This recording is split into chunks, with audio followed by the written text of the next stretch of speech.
Welcome to Fun with Annuities, where every single week I welcome a celebrity guest expert that can help you maximize Chapter 2 of your life. Listen, learn, laugh, and love every minute of the most unique financial podcast on the planet. Let's get to it.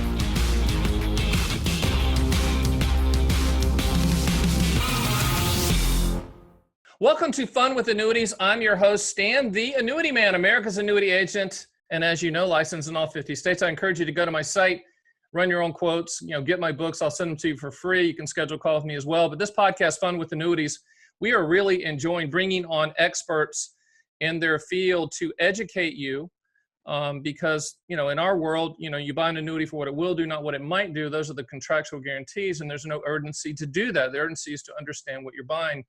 Our guest today, his name is Steve Parrish. He's got so many letters and things behind his name. I don't even know where to start. But the bottom line, he is a lawyer. He is an adjunct professor for the American College, which is in our world where people go to learn to do the right thing from the standpoint of advice, giving advice from a retirement standpoint. He also writes for a myriad of places. One of those is Forbes. You've probably seen him. If not, when you see the next time you see a Forbes article come by Steve Parrish, make sure to read it. So with that being said in the introduction, Steve, welcome to Fun with Annuities. Thank you, Stan. It's nice to be here. Well, excellent. Let's jump in. I read an article a long time ago that you had these 3 reasons why you feel people don't understand annuities. And there's a lot of reasons, because I don't think the annuity industry does a very good job of educating the public. That's kind of where I step in and where I hang my hat as an edutainer. What are those 3 things? And if there are more, go into the more things that are kind of confusing the people when they talk about annuities. I think that's a good place to start because really annuities are a form of insurance, right? It's just insurance for the longevity versus dying too soon. And everybody understands the concept of insurance, but they don't want to pay for it, or at least they don't think they want to. So they get into things like saying, well, why would I buy an annuity? Because if I die, 2 days after I buy that, I don't get my money back. So part of it is they don't understand the whole concept of annuities not being an investment, but really being a form of insurance that makes the investment that much better.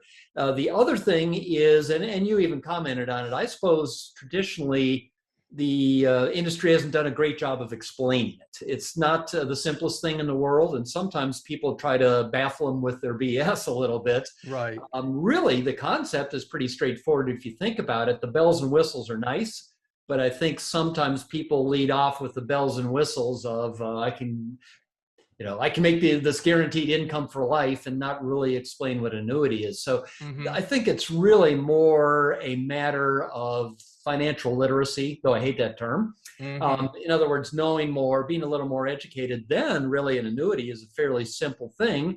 And you realize that the whole idea of I don't want to pay for it is just saying they're not always grasping the idea that some people are going to die before their life expectancy. Some are going to die after their life expectancy. And so really get kind of a mortality premium if you live afterwards. And that's the insurance part is, hey, the technology may come along. I may live to 110, even though I didn't think I was going to make it past 80. This is the advantage of insurance. It's just kind of the flip side of life insurance. I think the annuity industry, unfortunately, has just not herded the cats, for lack of a better phrase. When you say the word annuity, most people think of lifetime income annuities, and those are the primary types. But there's many that protect the principal and do other things, long-term care, et cetera. But they're all guarantees. They're all transfer risk products. If I was czar for the day in the annuity industry, first of all, it'd be a lot of fun. Second of all, our mantra would be got guarantees, like the got milk ad, because these are guarantees, they're contracts. And the question is, what are you trying to solve for?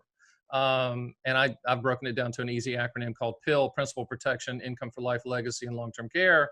And I always ask people, what do you want the money to contractually do, and when do you want those contractual guarantees to start? I really believe it's that simple. However, we let outside people frame the I hate annuities culture, which is somewhat funny to me because every single person that has Social Security owns a Social Security annuity, the best inflation annuity on the planet. Why do you think that the messaging within the industry is so poor? because the American college, I mean, you guys are the academics. You're the guys with the, with the tweed jackets and the ascots and smoking the pipe, and you're the guys in the tower that are smart, and we all look to you for your guidance and your insight. But for the consumer, how did things go wrong, and how did the annuity industry earn this bad reputation that we currently have? I think the main thing is historical. Frankly, annuities, as I said, are really a form of insurance in a very positive way. Mm-hmm. And so it gets associated with its cousin, life insurance, and people have that conception of, oh, wait a minute, this is something with high commissions, Mm-hmm. and where somebody's going to, break my arm to do that, and Right. don't realize that's all changed. When I used to work on very high-end accounts dealing with life insurance, and I'd be talking to the CPA, and the CPA would give you the same line as you hear with annuities: is, oh, we were using corporate-owned life insurance. And say, oh, I don't like life insurance. And I said, okay, we're not going to call it life insurance. We're going to call it Fred. Now, here's what Fred does. And we go through it all. They get a little laugh and say, yeah, actually that works, the tax-free death benefit and all that. Same thing with annuities. I think it's associated with the idea that it's they're going to take all your money, Right. which you can do all kinds of things and buy all kinds of things with, and they're just going to give you back a fixed payment. As you said, they see annuity as just this one single fixed payment, Mm-hmm. and most of it's going to be bled off with commission. So I think it's just historical. That's why I said it's not insurmountable. People just, if they read about it and listen to your podcast, just Right. thinking out loud, it makes a lot more sense. And yes, one other comment is, I'm at an academic institution. I don't get paid by anybody other than the institution. Mm-hmm. And I'm just telling you, as somebody who works through the numbers and does retirement and financial planning, annuities are a very important part of the equation. And the proof's in the pudding that I own annuities as part of my retirement plan. Well, and I think that, people, when they say I hate all annuities, I say that's like saying you hate all restaurants, or you hate all trucks, or you hate all shoes. And, I point back to the Social Security or a pension if they're so fortunate to have one. But I think the annuity industry has kind of won the lottery because they're in the way, whether they want to be or not, of the biggest demographic tidal wave of all time, which is 10,000 baby boomers hitting age 65. And regardless of how bad a sales message may be, they want guarantees. And they're going to find the guarantees regardless of interest rates, political environment, et cetera. One of the things that, in doing the research, my team and I were kind of laughing on one of your pound the table everybody has 3 words, and yours is refuse to retire, which I thought was good. And I always tell people that are retirees or thinking about becoming retired or pointing toward that, there's a chapter 2 in your life that falls under your category of refuse to retire. Expound upon what that means to you. Right. And I think this helps with a lot of people to think of it this way. There is financial retirement, and then there's emotional retirement. So because of my advanced age, you couldn't tell from this picture, I look so young, but I am a person of a certain age who qualifies, or not just qualifies, I'm on Medicare, and I am getting Social Security payments. So financially, I'm retired. I also get a pension plan from my former employer. Mm-hmm. But obviously, I'm not emotionally retired. I work a full schedule. I travel, well, now that COVID-19 is being controlled, and I write and all these things. So in my mind, I'm like a lot of people that you may run across who almost bristle when they look at me and say, oh, you must be retired. And it's kind of, why do you assume I'm retired? So that's the refuse to retire thing. Is it's nice to have the option. Now, some people really like it, and a lot of research tells us that once people go through the emotional part of actually retiring, once they're retired, most people really enjoy it. Yes, there's the fear of being bored, and they turn out, guess what? You can't golf every day. Right. But most people do enjoy it, but a lot of us also enjoy working, and so that's what I mean by refuse to retire. As long as I can do and add value, I'm going to. And I came up with a phrase recently called life entrepreneur. Chapter 2, you become the entrepreneur of your life, the managing of your company, which is you and your family and your assets and your retirement and your planning and your legacy and your health. And I think, everyone is going to transition hopefully to that life entrepreneur stage, but I just love the refuse to retire. One of the kind of pivoting to a harder topic, one of the articles you wrote recently in Forbes And when I read it, everybody falls under this situation, and everybody can point to someone that they know. And the title of it, I'm going to read, the title was Getting Ahead of Your Diminished Capacity Worries. And I need you to go into that, because that's just, you're stepping into a realm that we all know that's going to happen to all of us, but we all hesitate to plan for it. So kind of walk us through what you think that means, how we should approach it, the possibility of an income floor using annuities helping with that. Certainly. That's been an area of interest for me. And to be honest, Dan, partly because, recognizing the age I just said I'm getting at, I have a lot of friends that it's become almost a lab for watching what happens in retirement, because a lot of my friends that are similar ages are now retired. And I'm starting to notice certain aspects of diminished capacity. So it's really thinking about it this way: is first, what is diminished capacity? It's not necessarily a long-term care event. It's not Alzheimer's. That certainly is a form of it, but and it's not just because you can't remember names as easily as you did before. It's somewhere in there where it's not full-blown dementia, is what you're saying. You're saying it's the stage of life where that you got an 8-cylinder engine, but you're hitting on 5 cylinders, right? Yeah, and some of those cylinders might, for example, be you're perfectly functioning, everything's fine, but you don't like working with your monthly bills. You really don't like to have to make investment choices and that kind of thing. So your capacity financially is diminished, but it doesn't mean you've lost it and you're going into the home. So that's the issue, is how do you address that in advance? Because guess who the last person will be that knows you have diminished capacity? It's you. Yeah.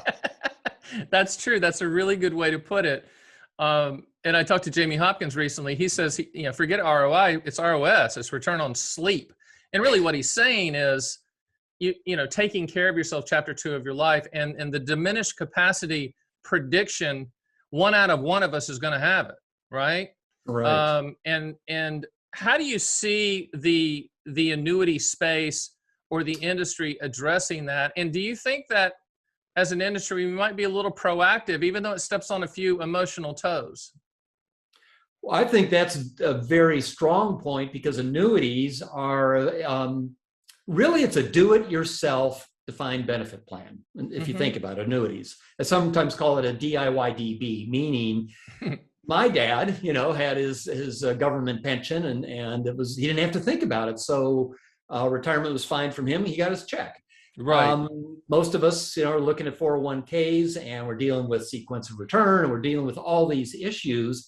And so what you're doing, and that's why I want to bring diminished capacity into it, is as you retire, maybe you even don't have diminished capacity. You just don't want to deal with it anymore.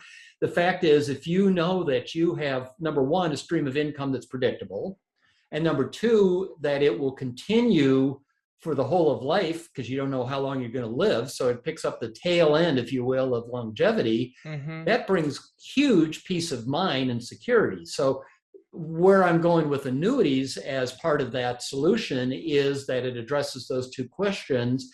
And when you're just not wanting to deal with finances, that's one thing. When you actually have diminished capacity, then it becomes extremely powerful, because one, you're getting the income and you don't have to worry about it. And two, it can very much help with elder abuse.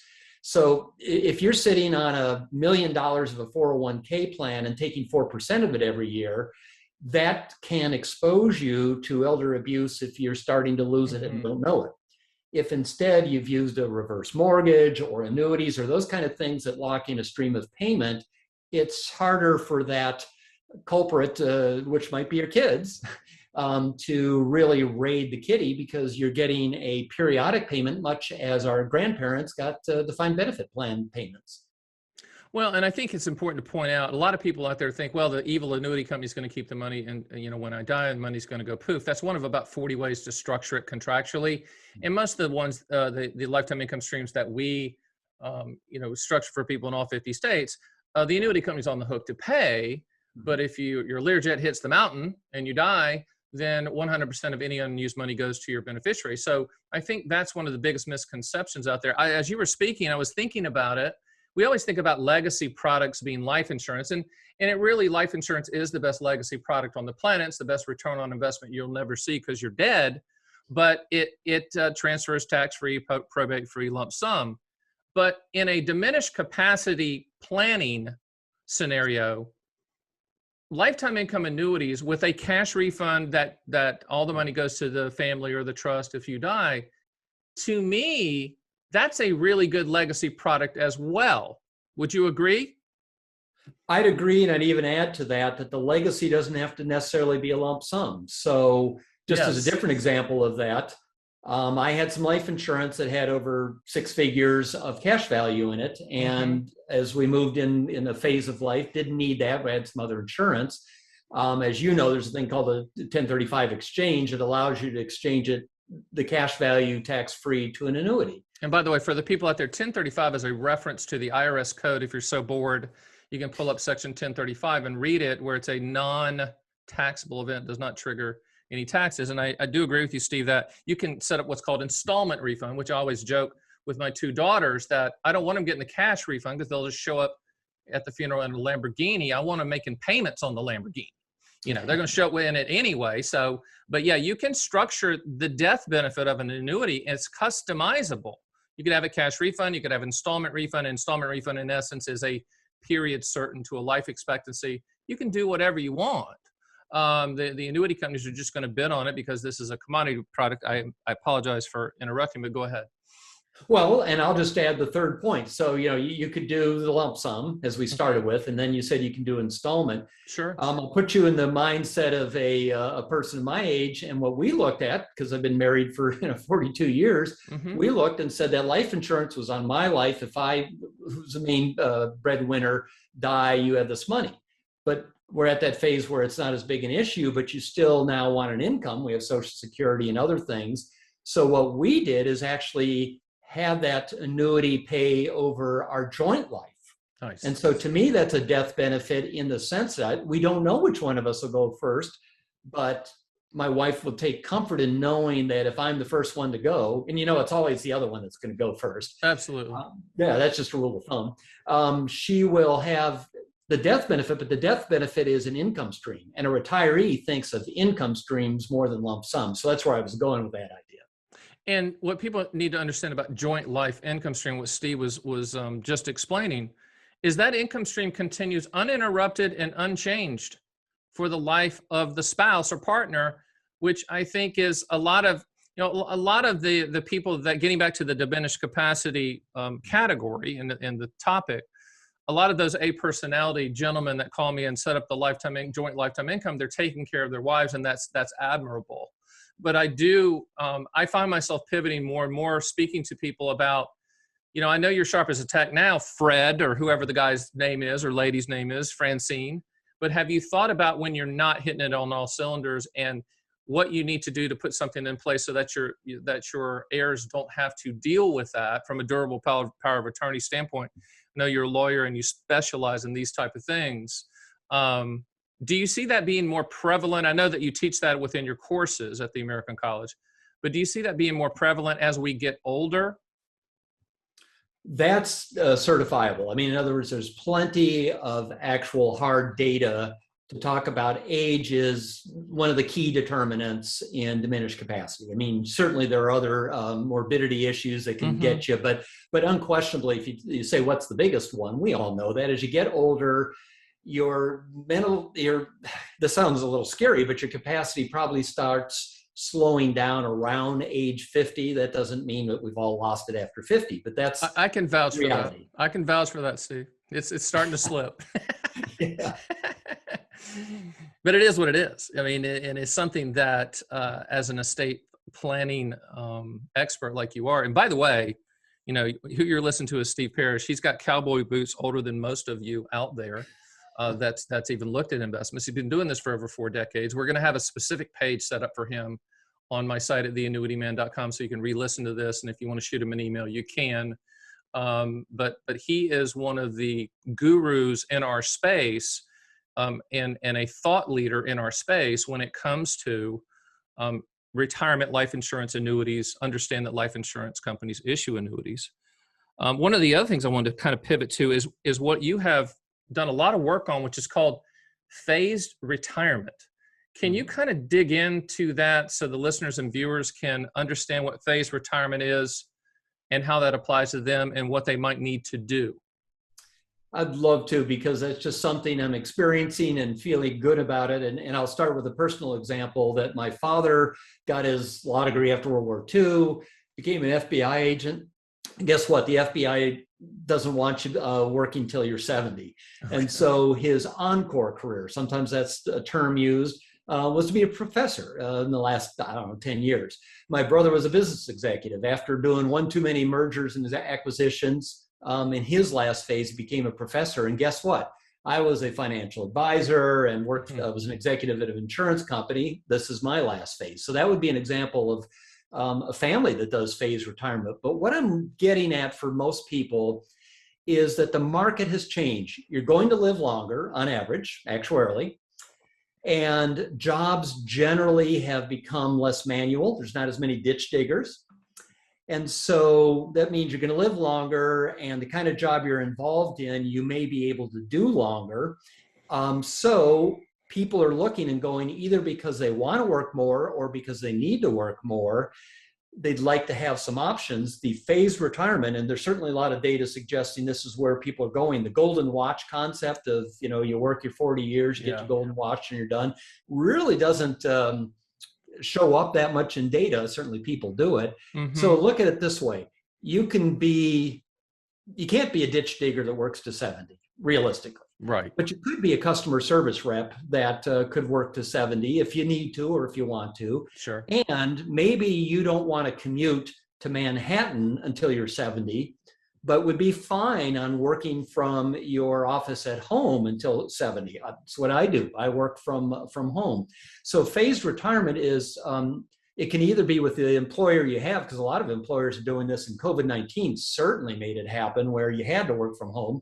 Whoever knew what Zoom was, we thought that meant a fast car. No clue. I had no clue what that was, but it's amazing what's changed. And hold that thought for a second. I was just thinking as you talk, my parents were both, they retired as school teachers in the state of North Carolina, and their encore, I guess, job after that is they were volunteer. Well, they were paid. I call them volunteer. They get paid a lot at the Charlotte Coliseum, and they would go to the Hornets games, and they were ushers, and they'd see all the concerts. So they saw every game and every concert that went through Charlotte. That was their encore job after the real job. So when you said that, I'm like, yeah, my parents kind of did that, which was cool. Yeah. They would tell me about the Grateful Dead concert or the AC/DC concert they just saw, and I'm like, that's incredible. So keep going with the phased retirement. This is interesting. Yeah, it's where things are going, whether we like it or not. And I think we should like it because employers are accommodating that kind of thing. I don't have to be, the college is actually in Philadelphia, and I'm sitting here in St. Augustine. So you can do that kind of thing. Now, the reason I'm interested in that from a financial standpoint is that means you're also phasing your finances somewhat. So I would state that Social Security is almost always something you want to delay taking as long as you can, ideally at age 70. Well, if you have that kind of thing but you want to retire before that, that's where I was thinking about things like annuities, because they can be bridge assets. They can kind of carry you over so that you can leave that, let's say it's a 6-figure job, and now what you're going to be doing is working part-time, or some of it's volunteer, so you're not making as much. Your cash flow has slowed down, but you don't want to start taking Social Security. So my interest in phased retirement in the financial side is, what financial assets can we do to help you bridge and to provide some of that cash flow to accommodate this change in your life? Interesting. I think that as people get older, and the funny thing about COVID, not funny, it's been tragic, but I think the interesting thing about COVID is I believe that it will actually increase our life expectancy, because it's been a wake-up call from a health standpoint for all of us to get a little bit more healthy, even though the government doesn't want to say that. I guess that's not politically correct for them to say, hey, let's get in shape, let's lose some weight. But I think we all are saying, wait a minute, life is fragile.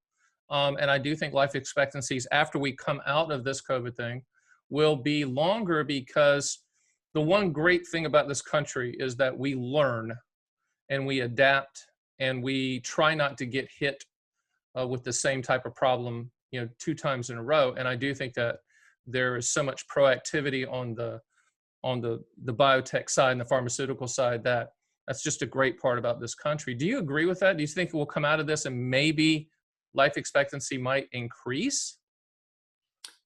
I think that's a given unless we have something, a black swan event, as they call it, again, Right. like this. But what's going on is really, last year was interesting. If you think about this, is mortality increased, basically meaning people were dying 1 year sooner from a pure mortality standpoint last year. And yet the IRS has new tables kicking in January 1 of this next year, where they assume your life expectancy is 2 years longer than it has been in the past. Meaning that you need these because the IRS basically says if you have IRAs, once you hit 72, we're going to make you take some of those out. Well, you have to use these mortality tables.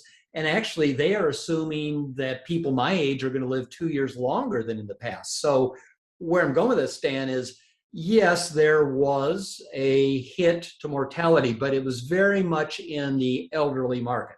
Put away the TVs and all that. It was basically in kind of that 80 plus market. It was. Otherwise, mortality really in macro wasn't that much. And technology continues to improve. And as you point out, I think people maybe are getting better about their personal habits, especially when people retire. They tend to realize their new job is to take care of themselves. No, I agree. It kind of feeds into what I was doing a podcast with Tom Hegna the other day, and he's pounding the table literally and saying, Stan, at this time, the mortality credits are a bargain. He just thinks that the mortality credits right now, you should take advantage of it. Because just remember, if the prediction of the annuity company is that you're going to live longer, that means there are going to be more payments, which means the payments will be lower. That's the simplistic explanation of what Tom was pounding the table on mortality credits. And it really kind of leads in on what you were saying, which is, yes, there was a blip in the screen, and not to be morbid, but a lot of those people were very close to passing away at the age 8 in the 88 range. And they just did with COVID. Unfortunately, it was tragic.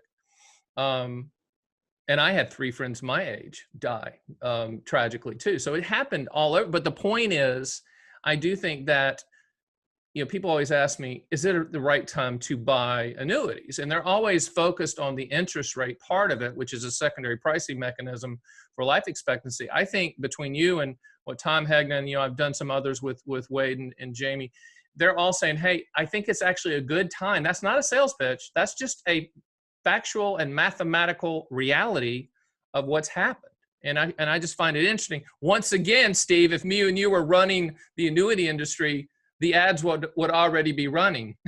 Take advantage of today's mortality credits. Lock in your lifetime income right now.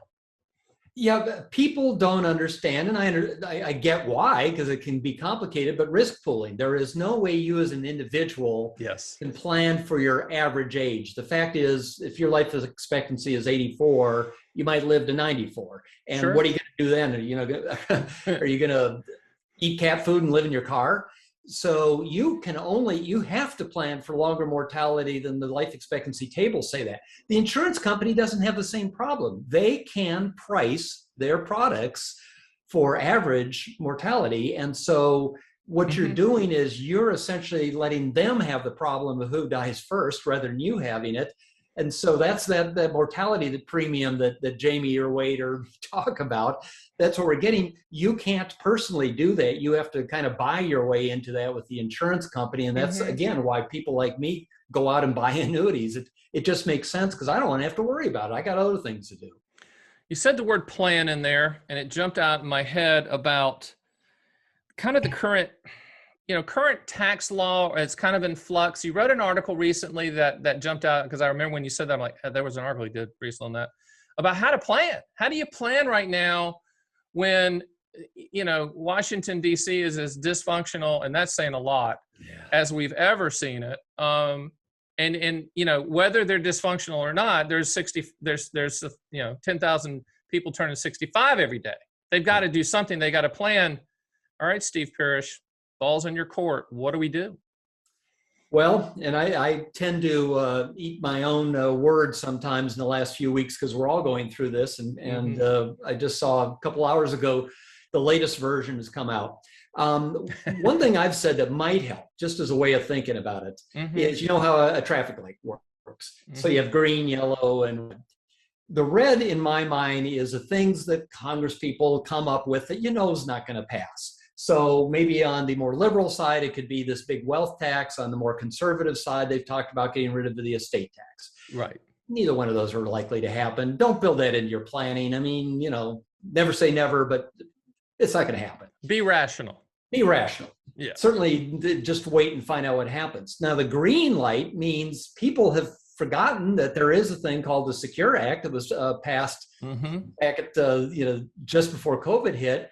And most people haven't changed their plans to deal with that. For example, now you don't have to take required minimum distributions until 72. You used to have to take it at 70 and a half. Once you pass on, and if you have inherited annuities, the rules change quite a bit. What I'm getting at is that's green light. That is tax law. And let's worry about the existing stuff like that before we worry about what they're doing in Disneyland East, otherwise known as DC. And I guess where you're probably wondering, okay, what's the yellow light? That's the caution one. But you know what I am figuring out, and this is someone who's a tax attorney in many ways. A lot of those really only deal with very affluent to wealthy people. So a lot of the things being talked about, we've been rushing around madly, and most of us have realized we probably were right to just hold because they keep changing the rules. So how do you plan for it?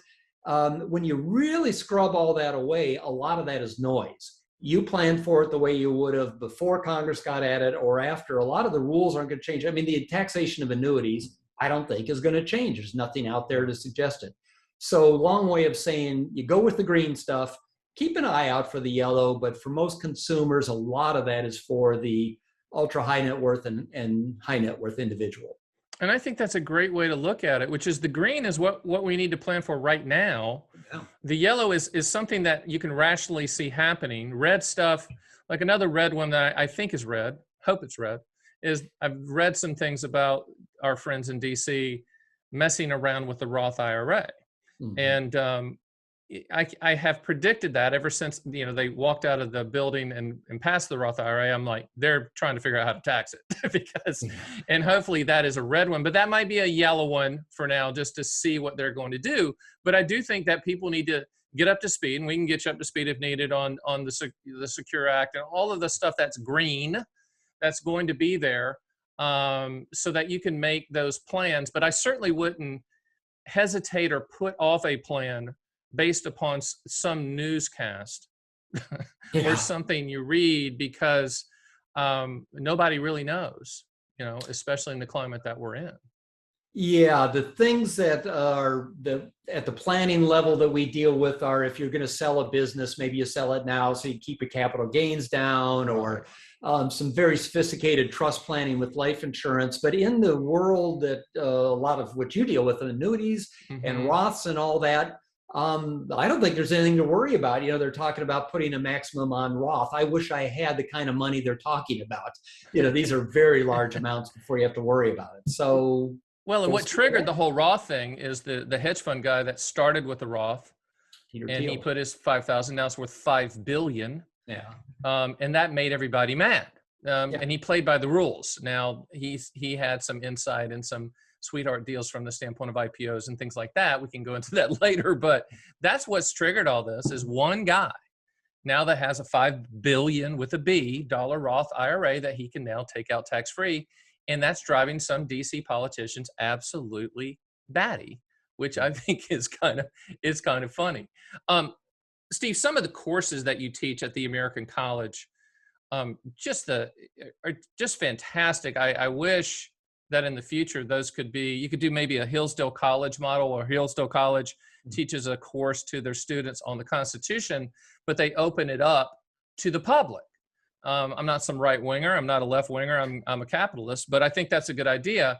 But in looking at your courses, one of them that kind of jumped out was just managing the income plan. And I know that you're approaching it in your course content to the advisor and the agent and the RIA and the CFP and those people and the CMAs. For the consumer, managing the retirement plan means what to you? That's a great way of looking at it, because we only have so much bandwidth and interest. And really, first of all, think that retirement is not just an event. The people think, well, I take care of Medicare, I take care of Social Security, and everything else continues the same. Not really. Especially when you truly retire, you're going to have time in your hand. You're going to be with your spouse in a way you've never been before, all those kind of things. So you have to kind of think of it as truly a change in life. So part of it is the behavioral or emotional part, not the money. Right. As far as when the events you think about for money, I would just bring up three key things. One is your Social Security decision is absolutely key, even for the affluent. Because of the way it's structured, you can take it between 62 and 70, and it makes a huge amount of difference. It does. For the rest of your life. Medicare is incredibly complex. I apologize. I don't know why I didn't come up with the law. It's nice to have. But you see all the things going on TV because we're in open enrollment. Right. You really need to make that decision very thoughtfully, and you got to do it at 65. You can't put it off. So those are the two big ones. But the third one that people are still slow to think about is what I mentioned before. Our parents or our grandparents had defined benefit pension plans. So they had a company provided, knowing they knew they were going to get some money that would take care of a lot of it. Now they have 401ks. So suddenly you have to decide what to do with it. Also, even if you had other savings, my parents would have had savings bonds and passbook accounts, they called it back then, basically bank and savings bonds. Well, now we have mutual funds and we have EFTs and all these different things. So the third stool of that, if you take Medicare, Social Security, is what do you do with your 401k, the qualified side, and what do you do with your other savings, the non-qualified side, because no one else is going to do it for you. That's something people like you and I have to deal with that our parents or grandparents did not deal with. And the word that's used a lot of times, because the 401k side is the building up of assets, is accumulation. And then I think falsely, we use the word decumulation, which just sounds like decomposing. I think we need to change that to transitioning to income, transitioning to a pension, because I think the latest stat that I read is I think it's less than 9% of all private companies offer a defined benefit type pension plan, which means that everyone else, if you're not working for the government or a very good labor union, has to figure out how to create a lifetime income stream. And this is where the annuity industry by default are going to look like heroes. They have the only product type that will provide a lifetime income stream. So they're sitting right in front of it, of the demographic tidal wave. What makes me frustrated, Steve, is that most carriers are pushing the growth story instead of the income story. Now, I understand it's a revenue issue from the standpoint of the growth products create more commission and revenue and all this stuff, which could easily be solved if we just put all annuities at the same commission level, which I know is never going to happen. But I can dream, Steve. I can dream about six-pack abs. I can dream about that. I can dream about the annuity industry telling people about lifetime income. But that's managing your plan, I think, does come down to those three things that you mentioned. Since that was so good, I wrote down another one of your courses is the sources of retirement income. And I think it would be beneficial to the listeners and viewers for you to kind of look at it from a consumer standpoint and remind people of those sources. Some of them are pretty glaring, but you need to, as you're building your income floor, as I tell people, and that's the amount of money that's hitting your bank account every single month, regardless of who's in office, what contributes to that income floor? Yeah, I'm glad you ask it that way because, and it sounds like you probably think the same way I do. I don't like it when you say, what's your number at retirement? No. What's that mean? You can't spend $1 million. Well, yeah, you could spend $1 million, but you'd be sorry you did. It's really what income you're getting. So you're looking at your sources of it. And your sources are either going to basically come from the government, like Social Security, or they're going to come from income that you have from an annuity or from your employer if you do have defined benefit, or it's going to come from capital, which means your investments. Here's I think, a handy way of thinking about it. And when I say this to consumers, they kind of go, I hadn't looked at it this way. When you're accumulating your assets, really what is your target is your return on the money. So if you made 8% in the market this year, great. Sure. What's your risk? Well, we can get fancy and talk about standard deviation and all that, but basically the risk is volatility or default, that kind of stuff. Not so once you retire. Once you actually retire, what's your return is not what you got in your investment. Your return is what you're paying yourself each month, because you're retired. Your human capital is gone. You're not out there and you're not really investing. I like accumulating, but whatever you want to call it. You said human capital. That's, are they copying you, Steve? Because all I hear now is human infrastructure. Yeah. I think someone absconded your saying. So human capital. What's human capital again? The ability to work. So there you go. Yeah, I mean, and I've seen that with a lot of people say, I'm going to retire for a few years and see how it goes, but their licenses expired, or they're staying up and the industry stopped and their contacts went away. Their human capital expires. Right. So if that goes away, then you really have to replace it somewhere. And just to finish the thought I had on that is, think about it. When you retire, your return is whatever you pay yourself. What's the risk in retirement? The risk is essentially that you run out of money before you run out of oxygen. Right.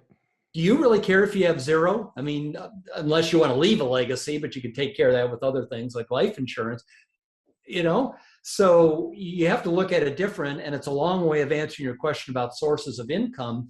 Really, in retirement, that's your bogey is income. So that can come from those things I said, but in many cases, the tricky part is taking the part of it that's capital, investments, and all that, and figuring out the magical way to turn that into retirement income. And obviously, that's why we're talking about annuities and things, because that's the one that tells you will not run out of money before you run out of oxygen, because it's going to pay out during your lifetime. As long as you're breathing, and I always tell people, you need to figure out how much risk you want to transfer and how much risk you want to shoulder. And annuities aren't for everybody. I have the 85-year-old that says, I'm fine in the markets. Go for it. Knock yourself out. If you don't need to transfer risk, fine. And then I might have the 47-year-old that goes, I'm tired of it. Okay. And they need to transfer risk. Kind of to close out, because I think that, this has been fascinating for me, because just to be able to sit down with someone like you that's had so much experience in the field, and your fingers on the pulse of things that are new, which is also unique, that you bring all this experience to the table. But yet when you work for the American College, you're with everyone else who's the thought leader, which is exceptional. The retirement income process, and you teach a course called Retirement Income Process Strategies and Solutions. And I apologize for keep going back to your courses, but once again, these are the type of courses that I think would be so beneficial for the consumer, which is the reason I do the podcast, because I bring you on to talk about it. What's the strategies and solutions that you haven't already covered that maybe be a nugget of wisdom for the consumer out there that's either pre-retired, retired, post-retired, or just trying to be better at retirement? That's a fair question. So without going through the 10 steps that we teach in doing the process, you think about, first of all, what are you going to need in retirement? And it's not necessarily going to be 100% of what you had pre-retirement. In most cases, it's going to be somewhat less, but just because somebody on the internet said it was 80% of what you made pre-retirement isn't necessarily correct. You have to think about, what expenses am I going to have? So first of all, what amount of income? The other part of that is it something that you want to tilt heavily towards the early years of retirement? You've probably heard that term, go-go years versus the slow-go years versus the no-go years. Go-go, slow-go, no-go. No-go. I love it. If you think about it, most people are that way you retire, and now as COVID's being contained, you can get in that plane and go take your grandkids to Disneyland or make that European trip you never got around to. You Mm-hmm. may actually end up spending more at the early part of retirement. Then you're going to slow down and not necessarily go to restaurants and as much and that kind of thing. And then the no-go years are in frailty. Mm-hmm. So part of it is a kind of, and you don't have to be an actuary to do it, but kind of lay out what you think that needed cash flow is going to be. That's part of the process. Part of it is to picture, to really envision what you're going to do in retirement. In fact, I should have put that first. How do you define retirement? Right. There are people like me that say, I'm going to work until, you're going to have to take me out in a gurney. But the fact is, you have to kind of think through, what is it going to be like and what are my risks? So in my Forbes column, I always talk about, I deal with risk in retirement because people always talk about retirement income. Sure. But that's fine. But what happens if you have long-term care issue or your spouse dies? That has both financial and emotional issues. So you identify your risks. Then you start thinking about what we already talked about, sources of income, because I can't emphasize it enough. Big issues like when you take Social Security, how you tap your home equity, like reverse mortgages, those kind of concepts, and how you structure your taxes make a huge amount of difference. We haven't even mentioned that, but annuities have, at least non-qualified annuities, have the advantage of spreading out your taxation. Mm-hmm. So you work through those kind of things, and then you start figuring out how am I going to deal with it once I retire? Because we talked about diminished capacity. Have I taken care of making sure I have a power of attorney? Do I have a will? All those kind of things, so that when the date comes, you feel like you have a plan. Don't let anybody fool you that you have to spend $1 billion to do this, but you do need to go through that because you've never retired before. So you have to envision what that is and think through the process. And it's more complicated than it was for past generations, again, because the government or your employer is not just making it easy for you. That's well put. And I do encourage everybody that, and it's hard to tell people this, but when people get to phase 2 of their life, chapter 2, slow go, or no go, you have to enjoy yourself. You've worked hard out there. You've checked the boxes. You've scrimped. You've saved. You've planned. And people sometimes forget to focus in on themselves and take care of themselves and do some things that you probably didn't expect to do or want to do or plan on doing. But now you've worked hard and you can do it. Annuities aren't the cure-all for anything, but they can provide that base income for you to go do that and enjoy yourself. Steve Parrish, it's been a blast. We've kind of blown through a bunch of time here, but I really do appreciate you coming on. I'm going to hold you to it, but I hope that you will come on again when a flash of lightning hits you or else I read one of your articles and call you. I hope that you come on again. Any last words as we close this thing out? Well, I just want to keep emphasizing that idea of a income, because something you said deals with a conversation we had just yesterday. One of them was with Wade Fowle, who's been one of your people before. And I said, because of my age, the world is one big lab where I see friends dealing with retirement. If you know what retirement income you have, and it's enough, so that you can pay for your housing and that kind of thing. People are incredibly adaptable. And so I know people who were captains of industry when they were working and now are running around with, a coupon to Denny's and all excited about it. But you know what, Stan? They're not unhappy. They really kind of have adapted and changed because they know what they have to work with. Right. And there's so much stress when you retire and you're so used to earning a paycheck and now you're not getting one. That's one of the reasons I like this whole idea of a known income, because that's the way people think in retirement is, right, don't talk about my number, just tell me what I'm getting a month. And so I think that's important, is convert it into income in any way you can. Build that income floor. Absolutely. Steve Parrish, thank you so much for joining us. And thank you to all the listeners and viewers for watching and listening to the #1 annuity podcast on the planet. And it just happens to be called Fun with Annuities.